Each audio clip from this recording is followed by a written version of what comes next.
Baseball, the powers of the National League are showing off. The Dodgers. And how about the dominant Milwaukee Brewers? Let's talk ball.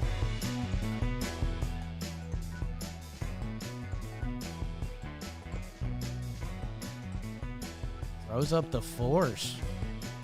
A sign of respect. Hello and welcome to Talkin Baseball. Presented to you by SeatGeek. Use code JMPlayoffs, 10% off your playoff tickets. And our special playoff edition of Talkin Baseball is presented by T-Mobile. However you watch the game, stats, watching on the road, the magenta status that hooks you up at the ballpark, whatever you're doing, head on over to T-Mobile, T-Mobile.com/network. I am Jake. That is Trev. Rob Sirocco producing. Dalton's on the live stats. Our social team's cranking. We're looking for a Dodgers creator. Coach Trev, I thought you were, and now you showed up in the Padres gear. How you doing? Yeah, that's called a bait tweet. That's what I learned about that. Yeah, I'm actually the newest Padres creator because Ryan Cohen stinks. So here I am.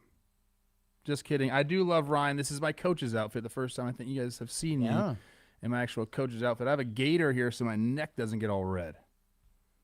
How about that?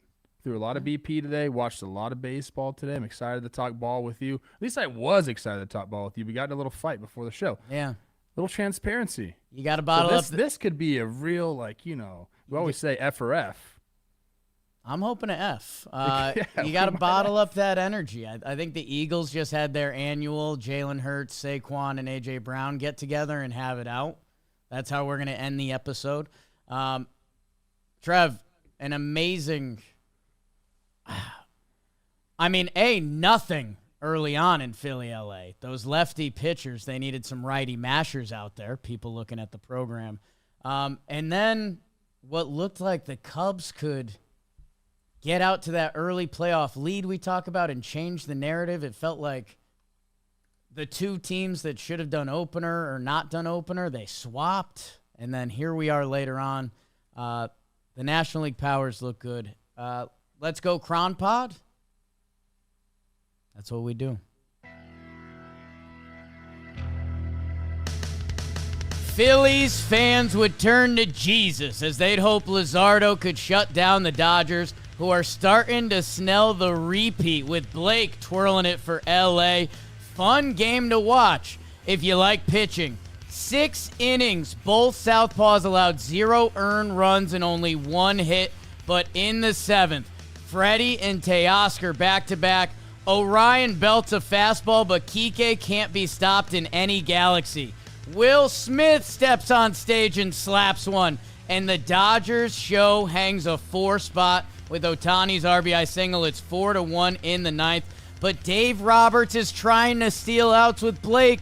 Castellanos with a deep drive to left scores 2, 4-3 bunt, but it's really good defense by the Dodgers. And 2 pitches from Roki. Snell to Sheehan to Trinan to Vesia to Sasaki. Dodgers win 4-3 final.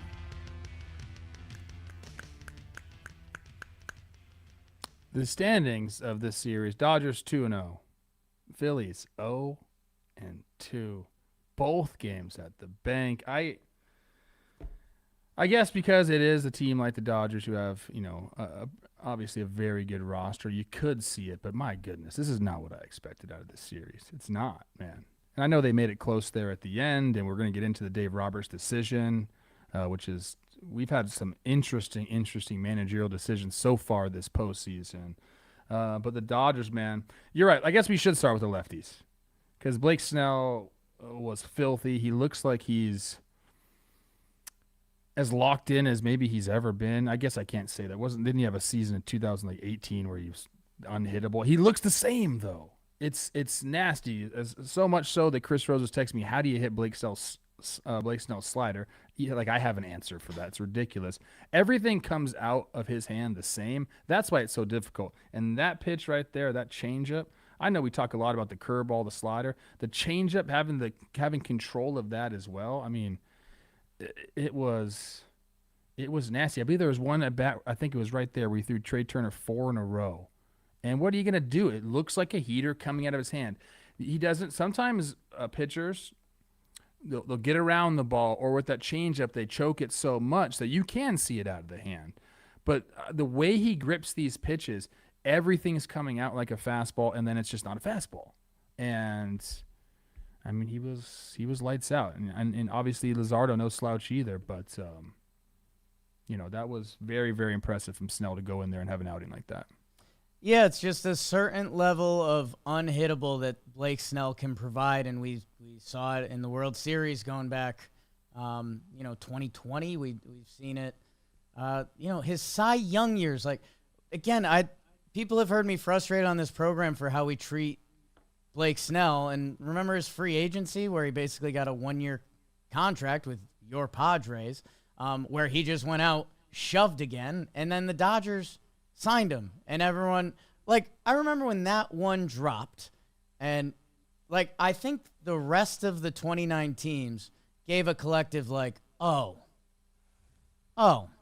he's going to those guys. Like, there was almost, because, Snell walks guys, he doesn't go deep into games, that, I feel like fans were doing this, like, I don't know, some bad team might reach for Snell, and he might walk people. And then the Dodgers signed him, and everyone was like, oh, wait. That's because when he wants, he can make a game so you don't hit him.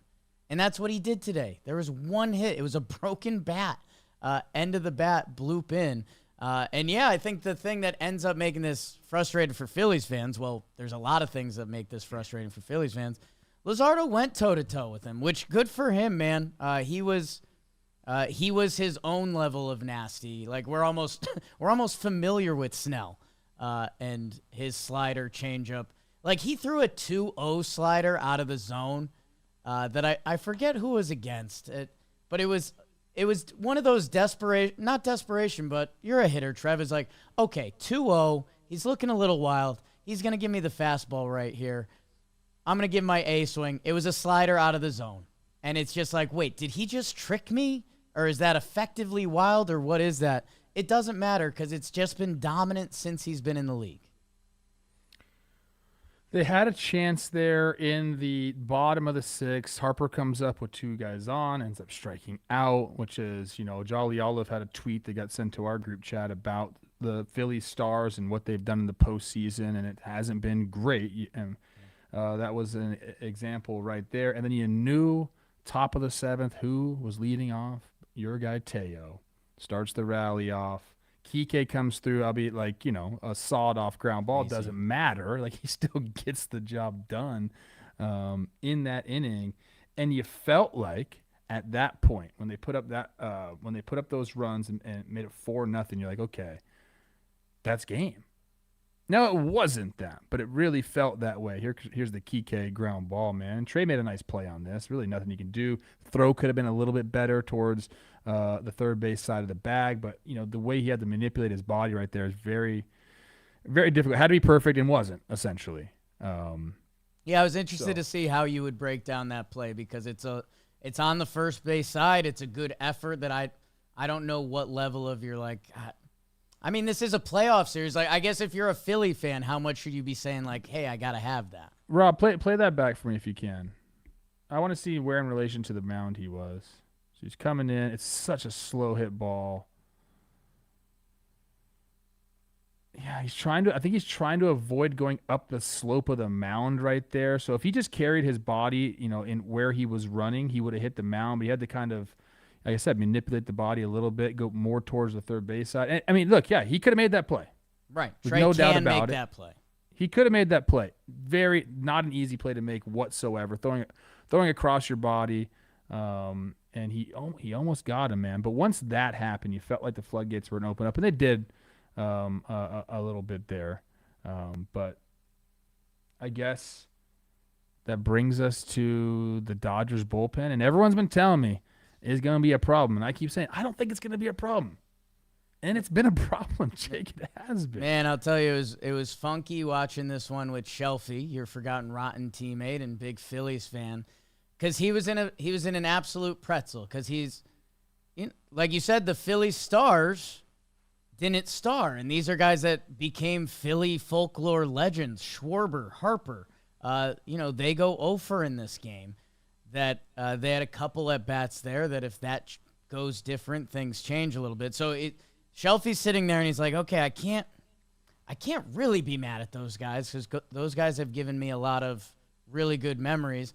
And then he was frustrated with Dodgers fans because he's like, everyone's telling me how bad this Dodgers bullpen is. And in game 1, I see Glasnow and Roki Sasaki. So I haven't exactly seen that. And then when he's at his lowest moment, it's 4-1.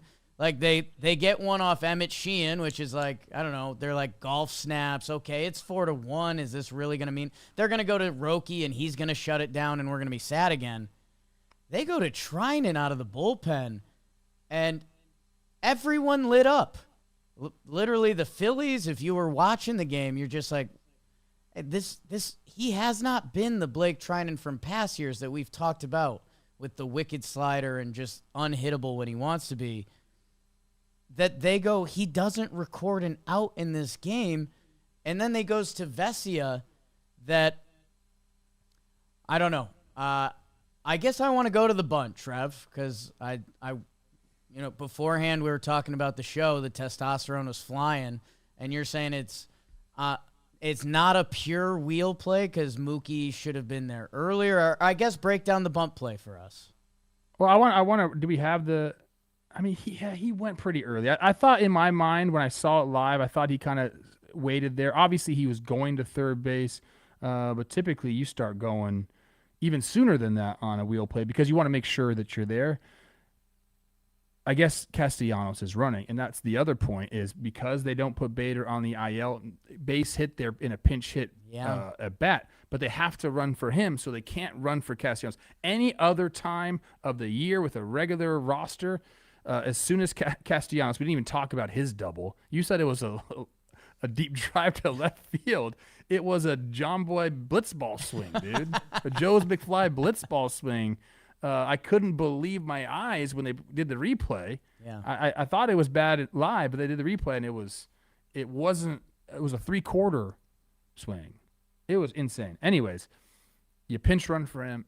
The second he gets on second base, but they can't do it because, well, they need someone to run for Bader. Weston Wilson is going to run for Bader. So I think that if you're a Phillies fan, you're like, I don't know how we fucking found ourselves in this situation. Like our guy, it's great, Bader, he did his job, but also play on words here, he hamstrung us a little bit there having Castellanos. You like that? Are we back now? Trev, we've never left, bro. We were a little gone before the show. Left. I was mad at you. The only thing I can say is I know you're supposed to draw the third baseman in on the bunt to get the guy to third base. Can we have a clip of that again? Where's Freeman at during this? I want to see that. Yeah, Freddie's in too. He came in. So this is I want to preface something for you. Oh yeah, they're in. I love this. This is how you're supposed to play bunts. Like be aggressive. Don't be afraid of getting hit with the ball. Like everyone's like, oh, he can't go that close in. He might hit it by you. So what? Like if you think they're going to bunt and you're saying, and that's what Dave Roberts said, we knew they were going to bunt, get your ass in there. Because when you're bunting and you got guys barreling down on you and you have nowhere to go, lines are covered, the pitcher's there in front of you, it's almost like that's where you want to go is to the pitcher. It makes it like impossible because that was a good bunt by Bryson Stott. Problem is they're just right on you. And a lot of times it won't matter if you actually have a runner, but Nick Castellanos is probably the worst guy for the Phillies to have running in that situation. Trev, it's I thought the Bader being hurt and not having the extra base runner was going to be my moment of brilliance, but it's your moment of brilliance because it really changed this entire game. Because I watched that replay because the other thing you see is the Dodger players start getting panicky about second base because they're wondering if Stott's going to go to second. So they fully abandon second. Like Freddie Freeman ends up sprinting to second. That when I initially watched the replay, because, hey, credit to Max Muncy, who was kind of threatened by this Dodgers team. Like, you better be able to play third base, big man. Otherwise, we don't know if we're going to have a spot for you. He makes a great play. Mookie Betts playing shortstop, a reminder. He gets the running advantage on Castellanos to get ahead that when I initially went to look at that replay with Rob, I was wondering like if Castellanos was going to be so beat on it that if he could turn around and go back to second. Again, this isn't Castellanos' stretch, that I think if it's a faster runner, they're not in the position he's in, that it's probably more step-by-step with Mookie, that Mookie would have to make an amazing special tag or not have a play. Or if it's a speedster that somehow Mookie beat them that by that much, maybe they know second's going to be open, that you can bait that throw and go back. If that had happened, we'd say this is an all-time heady speed baseball play. End of the day, it's an incredible execution. Well, I guess I want you to call it out if it's not. From my viewpoint, it's incredible execution by the Dodgers, which a lot of these teams, how often, Trev, do we hammer the table? It's July in the season. We're doing a Friday episode, H'd up, and we're like, none of these teams play defense anymore. Here are the Dodgers at the biggest moment of the biggest game, making the play that you practice in February.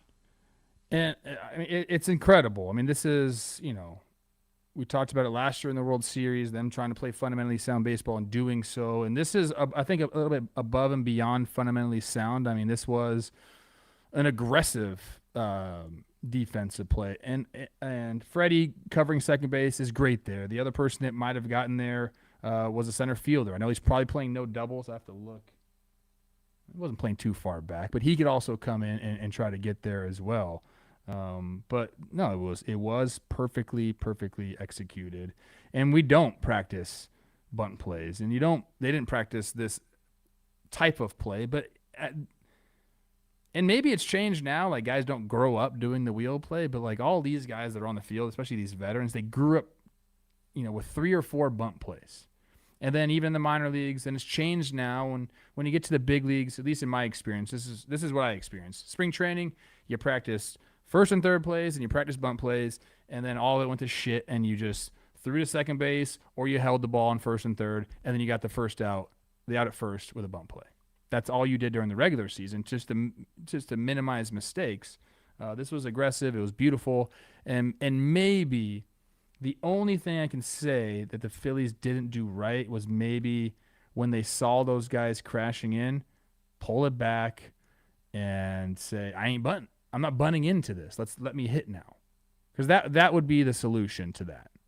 Because you're not really going to get a bunt down anywhere there if those guys are up. So one team executing, the other team kind of put themselves in a bind and not executing. And it's Rob Thompson, quote after the game, I was playing for the tie, which, when things don't go well, that doesn't feel as great. And yeah, Trev, I'll give you some analytics that don't matter. Bryson Stott's birthday. So if you're a Phillies fan trying to believe in something, you see that defense coming in, let him swing, let him try to tap into something. We get to question it because it didn't work out. That I think the true answer is it kind of shouldn't be Castellanos on second. What are they going to do, though? I don't know. Especially because Bader got the hit. Now, right? Like, Philly fans are like, what? I don't know. Well, that's where I think a couple plays. The bunt obviously stands out. Who's it? Brandon? Did Marsh get picked off when Schwarber was up? That at the time we did the dumbfounded like, hey, Kyle Schwarber's up. I don't care that's 2 strikes, 2 outs. Like his one swing of the bat could change the game. That's an out that, hey, the final batter in this game was Trey Turner. In front of Schwarber, in front of Harper, that if you could have extended this one more, like, I don't know what we could be talking about. Instead, we're talking about the Dodgers. Dave Roberts, man, I know he got some bling now, but that was I was shocked. I couldn't believe he did that with the bullpen. His explanation was that he didn't want Roki going 2 out of 3, which I now I'm taking 2 out of 3 days because they had the off day. Right. But what do you have him in the bullpen for?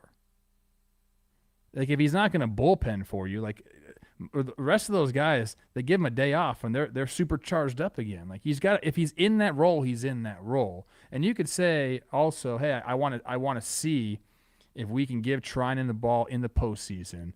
And maybe it just flips. Right. And you had a 3-run lead, and you had a row of right-handers. So I can see a little bit of like the gears moving, but I think the player in me is like, we can win this game.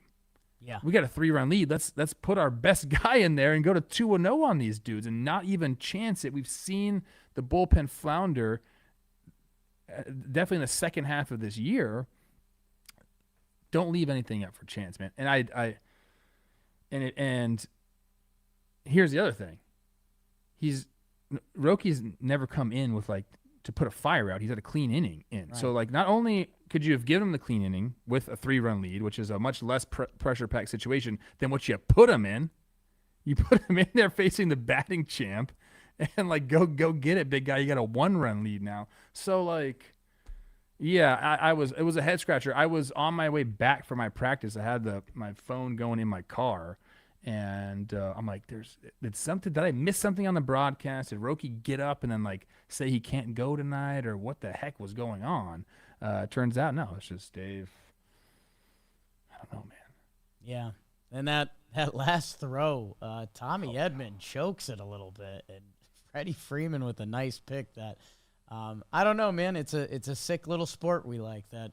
And Muncy puts that throw a little bit further up the line, and it rolls in the outfield. We're talking about how genius the Phillies are for bunting. Instead, it feels like a foolish play, and Philly loses both in Philadelphia. They dropped 6 out of 7 at home in their recent playoff games, and that was the scary place for a little bit. Red October and how crazy it was there, and now completely gone. I got 2 more things on this game. I think I'm good to move if you are. Number 1, since I am in my coach's outfit, shout out SoCal Padres. I don't get many looks running around LA in this, do I? Yeah, Jeez, man. I mean, Trev, that's full. You're full Padre. Dude, we go to these tournaments and people just talk shit to us. I'm like, dude, it's a 9-year-old team, Kids bro. Kids team. First thing I tell these guys, like literally there's 2 things. I say start down, stay down, and then always expect a bad throw. I think that's some of the best advice that I ever received as a player. Always expect a bad throw. And Freddie right there, ground ball to second base, as routine as it gets. He could have a lot of guys would do this too. Even in the big leagues would just stand there, ready for a good one. And all of a sudden that ball's down in the dirt, and it gets by him. Freddie is ready for a bad throw. And he scoops that thing, and my goodness, can you imagine if he didn't? Tommy Edman was nervous there. He saw Trey Turner barreling down the line, and that thing felt like a golf ball in his hand. Yeah, and man. You could see the slow-mo, his hands are like this at the end. I've been there, bro. I've been there. Little lawn. Freddie, oh. Did I have another thing? I'm not sure. I said I had 2 things, and I forgot. I did. I said everything. Okay. I do want to get out our Best Western Road Warrior. We've done it all season long. Best Western has been with us since the start of the season. Life's a trip. Make sure you guys check out bestwestern.com wherever you are going coming up. There is a Best Western there. Blake Snell, it's where we started, and I think it's where I want to finish. 6 innings, 1 hit. 0 earned runs, 9 Ks.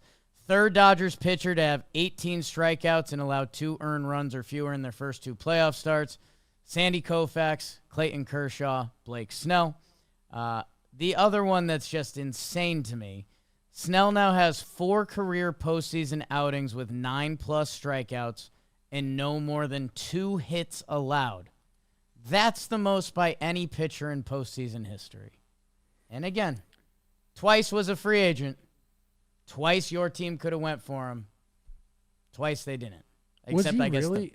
I know Padres he went to the did. Giants. That was one. Did the Padres also re-sign him on a 1-year, or did he went to the? I think he just went to the Padres and then became a free agent. He got traded to the Padres, signed by the Giants for the opt-out deal. That's my bad. So I got 32 that year, and then the Dodgers. The whole NL West reeling right now. I guess, Trev, not necessarily a full preview of what's coming up, but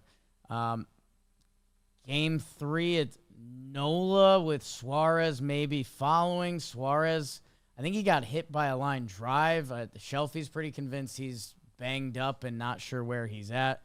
Oh, and the Dodgers have Yoshinobu Yamamoto going.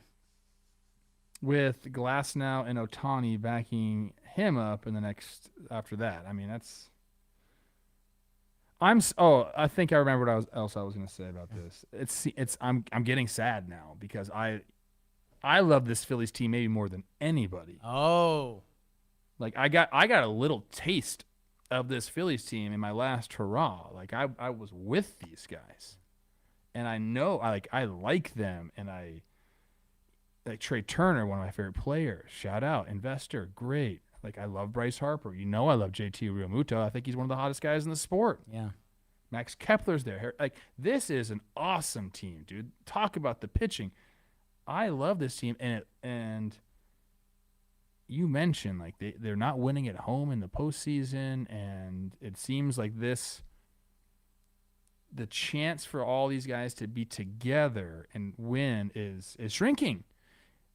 And maybe at the end of the day, we'll just say, well, the Dodgers just came and took this whole dang thing over, and that you just got to tip your cap. But I thought with 100% certainty that we would see a World Series title out of this squad, and now I feel like it's in peril, and hopefully they prove me wrong one year. Schwarber is an 0 for 21 going back to the regular season. He's a free agent, right? So like that's it's we shouldn't get there yet. But my other play that people forget about this game just cuz it seemed in the moment that it was just okay. Matt Strahm comes in to face Shohei out of the bullpen, and Shohei hits another RBI single, and we're just like, oh, okay, well, yeah, that's Shohei. Here come the Dodgers. They're up 4-0. Think about where this game landed. Like, that was the game-winning run in this game, and it's just kind of glossed over at this point because of everything else that happened. They held him down enough. I think he was just sick of it. He said, I'm done with this. I'm done striking out looking all the time. I'm going to swing the bat this time. I might as well just hit it. We will see. Game 3, potential deciding game, will be Thursday. Or no, Wednesday. Today just turned Tuesday. My bad. Wednesday. It may be a game I look to go to. I don't know. Whoa. I don't know. Teddy, that's Bryce Harper. Bryce, my guy. Bryce. Maybe I'll see Scotty B there. Maybe. Let's do a little Cubs Brewers, huh?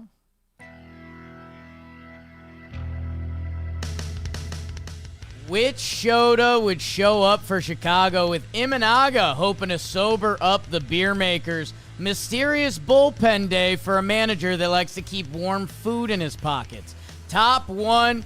Big boy 3-run homer by Seiya. Cubs jump out to a 3-run lead. Bottom 1 tie game. That Andrew Vaughn is one fine piece of ace. Somehow finds a way to break both Chicago baseball teams' hearts. Bottom 3, Will I Am as Contreras goes solo dong, and that hamstring looks pretty good to me. Churio for 3, bang! 7-3 lead for the Brew Crew, and it's hard to come back when Milwaukee's pen combines for 7.2 innings of one-hit ball. Mears to Mizorowski to Patrick to Koenig to McGill to Uribe. Brewers win 7-3 final.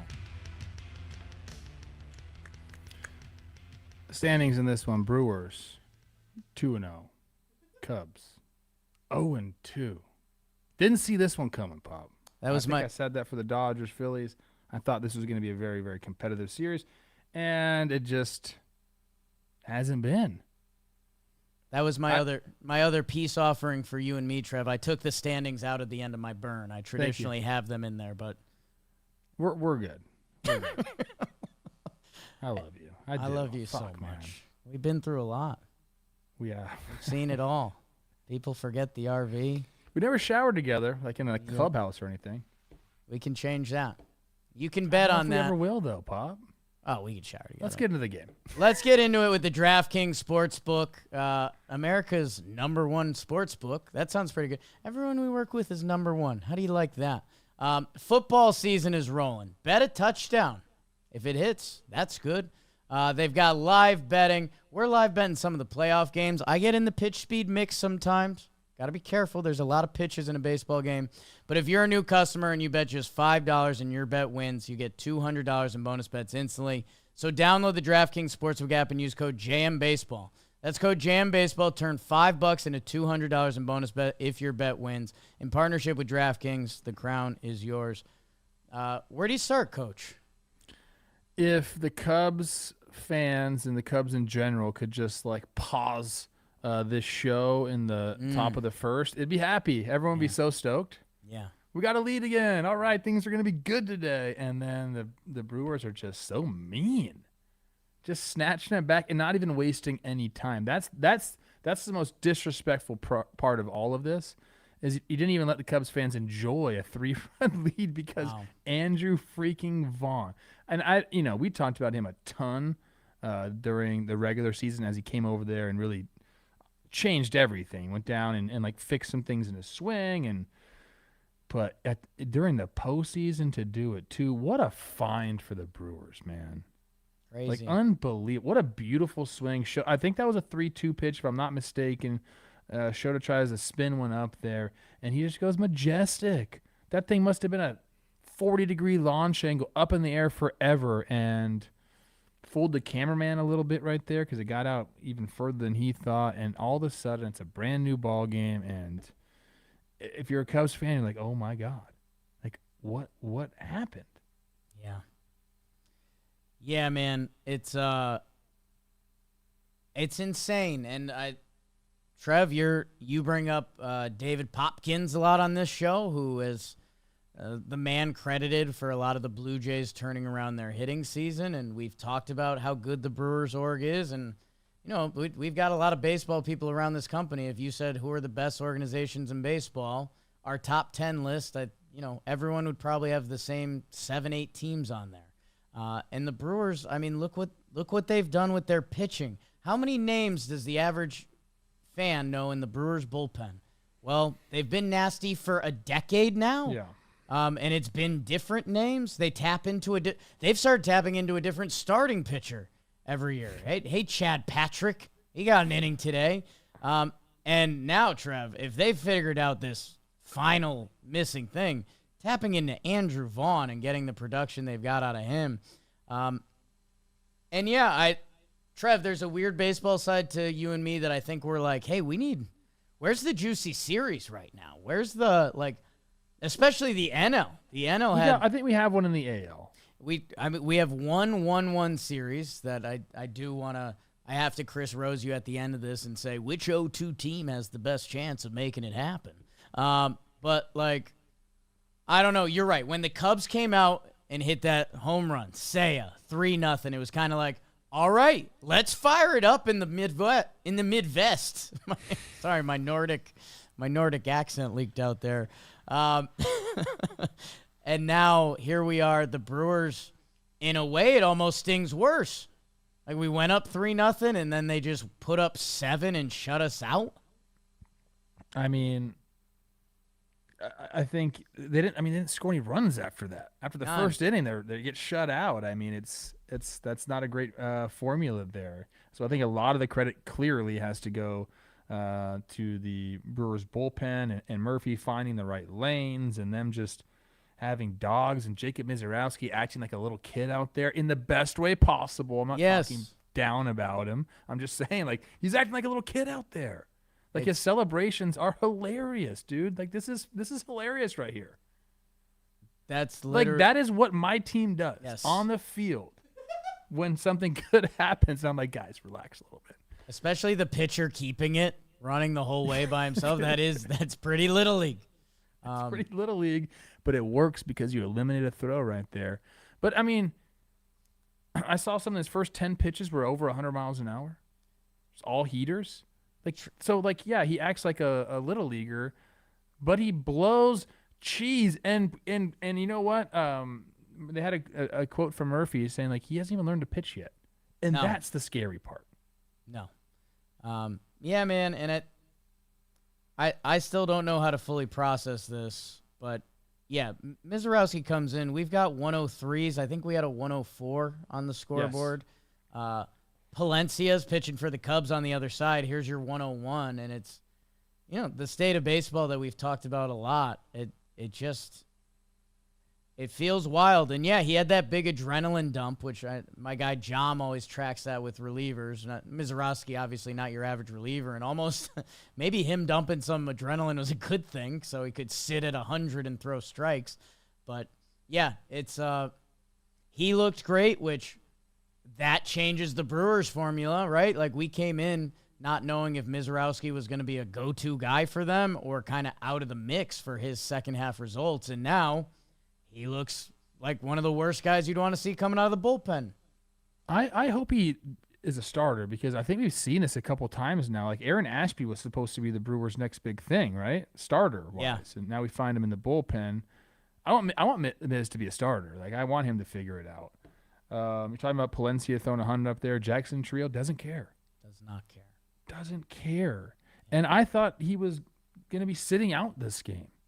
I know I talked about with Chris, yes. But we talked about too, like inconclusive MRI. I said you didn't see him grab anything when he came out, so to me that's a good sign, because if you really pull something, you're grabbing it immediately. And here he is, like not only did he hit this one, there was a fly ball down the line when Mizorowski was pitching that he kind of had to he was running all the way down the line and had to pump the brakes up next to the wall, and I was like, dude, if that guy can do that right on those legs, he's fine. He's fine. So that is a bullet dodged by the Brewers. Is clear that he means a ton to their lineup, and they look really, really good, Jake. They're a team, offensively we know can score runs with their legs on the base pass. During the season didn't hit a bunch of home runs. If this is a team now that can do they can small ball you, take the extra base, and also now they're finding their slug. I mean, look out, dude. After a Trio hits the homer, what does the next batter do? Tries to bunt. He popped it up. That was a terrible bunt, but still, that's their mentality. I love that shit, dude. That is the stuff that keeps you on your toes on defense, and you're just like, oh, what the heck is going to happen? So they're playing a fun brand of baseball, and the Cubs, unfortunately, they're not. Yes, which put them in the bucket with the Yankees and the Phillies that have had, a lot of those teams have one inning of excitement so far in these 2-0 or down 2-0 in the series. Jackson Churio, I'll play the coastal elitist card here that if this guy played on either coast, people would go nuts about him. 8th player in MLB history to have at least 3 career postseason homers through his age 21 season. Soto, Miggy Cabs, Bryce Harper, Andrew Jones, Mickey Mantle, Rafael Devers, and Cody Bellinger. But again, I'll stand for the people in Milwaukee there. If this guy played in the East or the West, I think there'd be more fuss about him as he brings it in another postseason game.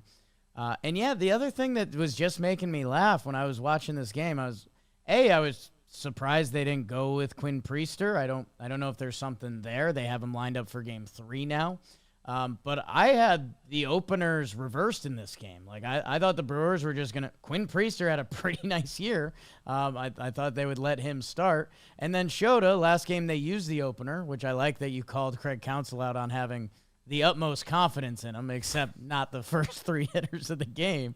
And then he goes out. And, man, when you give up that Andrew Vaughn homer that just – the left fielder is tracking, and that ball's in the air, and it's in the seats.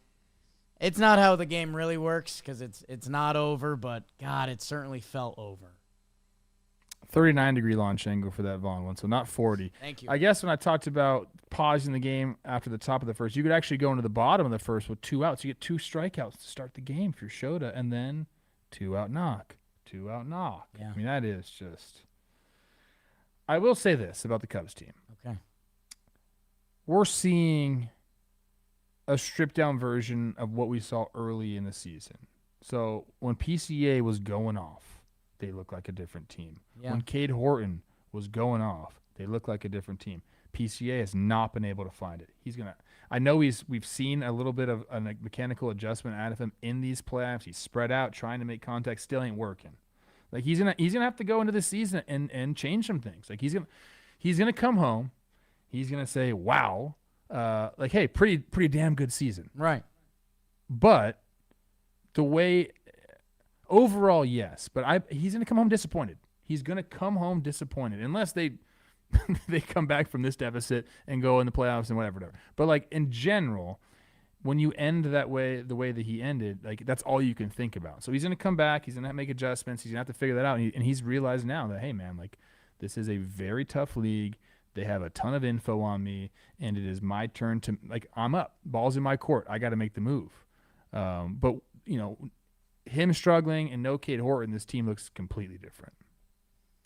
Yeah.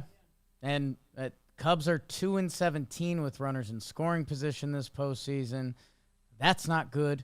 What was I going to add at the top of that? Oh, Craig Counsell came out and said we're not going to win if we give up 2 3-run homers. That's probably a fact. And when we talk about teams' playoff history, and we're doing the whole Brewers dance before this, like, is it going to work? And is this the year? When the 2 3-run homers are the first 3-run playoff homers in Brewers history. Yeah.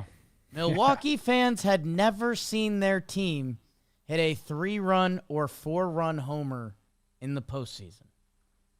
That's insane. Ryan Braun, where are you at? Ryan Braun, Prince Fielder? What's the other guy's name? The tall right-handed guy. Corey Hart? Richie Sexton. Richie Paul Sexton? Molitor. I'm always a slap hitter. Aramis Ramirez. I don't know. Paul Molitor's down in Mexico City with his daughter and his wife right now, okay? I hear great things about Mexico City. I want to go. I heard it's super cultured, great art scene. Can I just say something out of pocket right now? Absolutely. Finally. Gosh. We talk about Aaron Judge. Okay. And he's getting to Clayton Kershaw status where we talk about the postseason now. Yeah. I was just looking at Kyle Tucker's numbers. Oh. It ain't good, Pop, in the postseason. And, I mean, I got him up right now. Total career postseason, 226 hitter, 235 ABs. He's got 8 homers. Like, that's decent. 668 OPS. He has not been the hero of the Cubs that they thought they were going to get. I don't think he ever was going to, like, say, hey, I had a great time in Chicago. I'm going to come back and play. Like, he's going to take the bag. But we talk about other guys in that vein. Like, I think it's only fair to mention that because this guy is supposed to be carrying this offense. Right. He's the hired gun. He's the kind of the difference maker. Dansby. 17 ABs, no homers, no runs driven in, no stolen bases, 439 OPS. Trev, we talked about this for different. Coming into today, Kike Hernandez, 271 plate appearances and 880 OPS. Kyle Tucker that you just brought up, Kyle Tucker is about to get $400 million, we think. 262 plate appearances, a 673 OPS. Like, I don't know what you do with that, man. And it feels a little messed up doing this right now because he's clearly banged up and just came off the IL. But a lot of those years he wasn't. And if you're out there playing, that's pretty wild, man. People were in my mentions saying Kike has ADHD and he locks in for the playoffs. I was like, you can't say that. And then he actually said it. So then I was like, oh, okay. Okay. I'll buy it. I have no argument against it. I'll put that as a note in our Colorado Rockies scouting binder. The clubhouse is going to be out of control. But, hey, if you get guys playing like Kike this time of year. You and Kike can't be around each other. Can't. Not a lot of shirts being worn. Too much tongue. A lot of necklaces. Hit me with your Chris Rose question. Trev, my Chris Rose question is brought to you by SeatGeek. People, it's the offs. And your team might not be in it. Your team might have one more game left. Or hopefully your team's about to go on a run. Either way, you can go see them with SeatGeek. Or, I don't know, concert season's going on, football. They're playing preseason puck and hoops. So if you're going to anything that has a seat, go check it out on SeatGeek. Make sure you download the app today and use code JMPlayoffs. 10% off your next set of tickets at SeatGeek. That's 10% off at any tickets with promo code JMPlayoffs. Okay, Trev, now first, how good does my wife Michelle look? Oh, my God. Pretty good, Chris. Pretty good, Chris. Pretty good, Chris. Which of the 0-2 teams, I won't even say has a chance to win it because our social team could run hot with that. I guess which of our 0-2 teams have the best chance to take it to Game 5? Who's starting for the Yankees? Yankees are Rodon and then Schlittler, your guy. Oh, that's right. So it was Heel and then it was Freed. So now Rodon is going. So I want to say it's the Yankees, and I want to say the other two teams. It's not going to happen. But I'm using weird words here, but I want all of them to go longer. I like, good series. In my mind, the Dodgers close it out on Wednesday. I think the Cubs close it out on whenever they play. Is that tomorrow? No, another off day. So Wednesday as well. They're also on Wednesday. Yeah. Yankees. I'll go 1. And I don't even really believe that either. I'm smiling. I'm just trying to be a nice guy to you because we fought before. Trying to be show. nice. It feels like the answer, which is crazy, because if you said, okay, if you just laid out the teams and you said Phillies, Yankees, Cubs, I think I'd pick the Phillies. But with what the Dodgers just look like right now, and 2 in Dodger Stadium, it feels like it's not coming back. The Yankees have their argument. I guess for the Cubbies, it's similar to the Yankees where it's kind of like what's gone right for us. And I guess if they didn't pitch Quinn Priester today, maybe that's the guy we can get to from Milwaukee to change the narrative. But they've been pumped. But maybe home field matters. I want to believe that in this sport, that maybe home field matters, which, again, doesn't help my Phils. The Cubs don't seem like they have any fight to me. Woo! Do they to you? They seem worn out. Like Kyle Tucker is banged up and worn out, and the next baseball game he loses ends up with him figuring out who wants to pay him $400 million. Losing Cade Horton was huge, man. Huge. Think about the young guy pitching performances we've seen so far this split. Look what Mizorowski did today. Look at Schlittler. Who's my Savage that just destroyed my Yanks. You're trying to erase that one from your mind. It's kind of What's that guy in Toronto's name? Is it Barrios? Yeah, man. What if Cade Horton came out in this game too and just dropped it on these Brewers, and that 3-run lead held up until the 6th inning? Like, what would we be talking about? So yeah, you're right. It's a little harsh, but the Cubs, the Yankees have their douchey. We're the Yankees. We're back in the Bronx. Like, watch this. That sometimes that works, sometimes it doesn't. The Cubs' energy feels worn out, and maybe the good people at Wrigley and a couple homers will spark that for them. I mean, Justin Turner was batting leadoff today. That's a lot of mojo, and it didn't work. It's a lot of mojo, and I think it was the Andrew Vaughn homer Rob played. There was the cut shot of him rounding first, and you saw the side view of Turner, which is just, that's baseball. The other sports don't get that. A lot of red. The pouch is becoming pouchier. But hey, I'm team pouch as well. And I don't know, just putting Justin Turner out there going for the spark, I get it. He's Justin Turner. He's played in a lot of big games. Everything we've talked about. I think it's this shot, which I don't feel good about right now. Oh, that's a little demoralized. That's not the energy you want. That's not the energy. That's mean is what that is. That's not the energy you want. That guy's a freaking LA legend. I'm not going to speak down on him. He's a legend. I don't need the LA. He's an LA legend. in his Padres coaching gear. You got anything else for the people, Coach? We'll be back at it tomorrow night, baby. Back at it. The American League goes at it, where the Yankees could be playing their last baseball game of the season, and we'll see who gets the leg up between Detroit and Seattle. Thank you guys so much. We love you. Couple super chats on the way out. Jonathan Montgomery, Palmer Sheldon, External Void. Hell yeah. Felt that. Demise. Thanks, I was walking to the book fair out of the school today.